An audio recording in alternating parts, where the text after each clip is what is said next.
अस्सलाम वालेकुम। आज हम बनाएंगे घर पर बिरयानी। बहुत आसान तरीके से बिरयानी ऐसी बनाएंगे कि खुशबू से पूरा महल्ला महक उठे। रात जानने के लिए वीडियो आखिर तक ज़रूर देखें। तो स्टार्ट करते हैं। तो सबसे पहले हम ले लेते हैं 2 किलो चावल, 2.5 किलो मुर्गी और हमने अपने चावलों को आधे घंटे के लिए पानी में भिगो दिया था।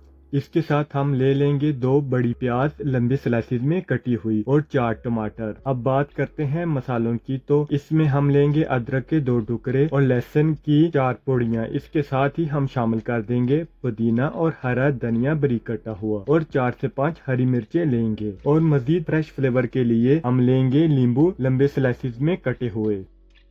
अभी हम एक देगची लेंगे, 8 गिलास पानी शामिल कर देंगे। यहाँ हमने पानी खुला इस्तेमाल करना है। साथ ही हम 2 से 3 कड़ी पत्ते डाल देंगे और 2 से 3 दालचीनी डाल देंगे। साथ में हम 1 खाने का चम्मच नमक भी शामिल कर देंगे। यहाँ एक बहुत अहम बात याद रखें, हमने चावलों को बिल्कुल भी मुकम्मल नहीं गलाना बल्कि सिर्फ हल्का सा नरम करना है, क्योंकि हम इस स्टेज पर चावल ज्यादा का देंगे तो दम देते वक्त चावल टूट जाएंगे और बिरयानी खराब बन सकती है।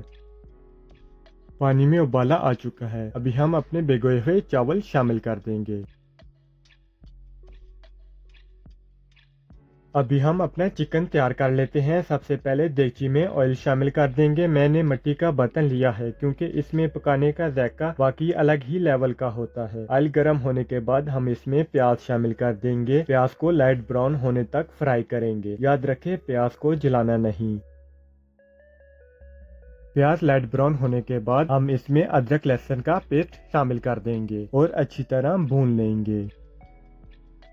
अभी हम अपने टमाटर का पेस्ट शामिल कर देंगे और मसाले को अच्छी तरह पकाएंगे यहाँ तक कि ऑयल अलग होना शुरू हो जाए।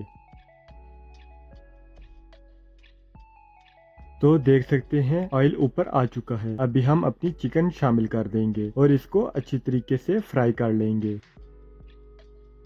हमारा चिकन अच्छे से फ्राई हो चुका है। अब वक्त है मसाले शामिल करने का। हम इसमें 2 पैकेट बिरयानी मसाला शामिल करेंगे, साथ में कुटी मिर्च भी डाल देंगे और हम नमक चेक कर लेंगे। अगर जरूरत हो तो नमक शामिल कर देंगे। लास्ट में हम अपनी चिकन में कटी हुई सब्ज मिर्च शामिल कर देंगे और साथ में दही फेंट कर डाल देंगे और हम इसको अच्छे तरीके से मिक्स कर लेंगे। आप देख सकते हैं हमारा सालन बिल्कुल तैयार है। दूसरी तरफ हमारे चावल भी परफेक्ट नरम हो चुके हैं। हम इन्हें चूल्हे से उतारकर अच्छी तरह छान लेंगे और ऊपर से कड़ी पत्ता और दालचीनी निकाल लेंगे। अब हम दम लगाने की तैयारी करते हैं। चूल्हे पर एक तवा रखेंगे और ऊपर देगची रख देंगे।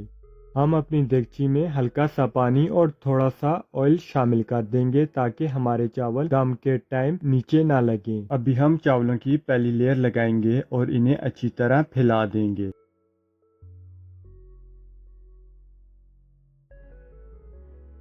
इसके बाद तैयार किए हुए चिकन सालन इसके ऊपर एक लेयर की तरह डाल देंगे। अब दोबारा ऊपर चावलों की लेयर लगा देंगे और बराबर फैला देंगे।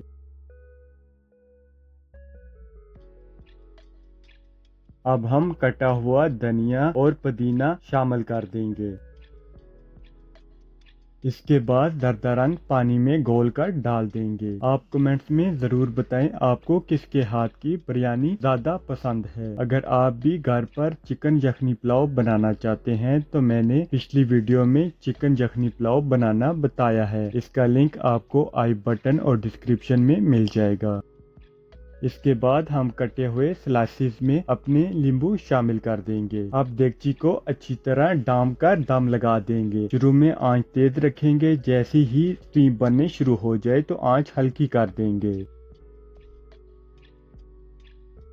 हमने अपने चावलों को 15 मिनट के लिए दम दिया था। 15 मिनट बाद हमने चावलों को ओपन किया है और माशाल्लाह देखें कितने प्यारे हमारे चावल तैयार हुए हैं। एक एक दाना बिल्कुल अलग अलग है, ना ज्यादा गले हुए और ना ही ज्यादा खुश, और खुशबू ऐसी है कि वाकई मैं बयान नहीं कर सकता। आप खुद अंदाजा लगा सकते हैं कि हमारी बिरयानी कितनी मजेदार और शानदार बनी है। अगर आपको भी चिकन यखनी पुलाव की रेसिपी चाहिए तो इसका लिंक मैं डिस्क्रिप्शन आई बटन में दे दूंगा, वो भी जरूर ट्राई करें। आज की रेसिपी आपको कैसी लगी कमेंट्स में जरूर बताएं।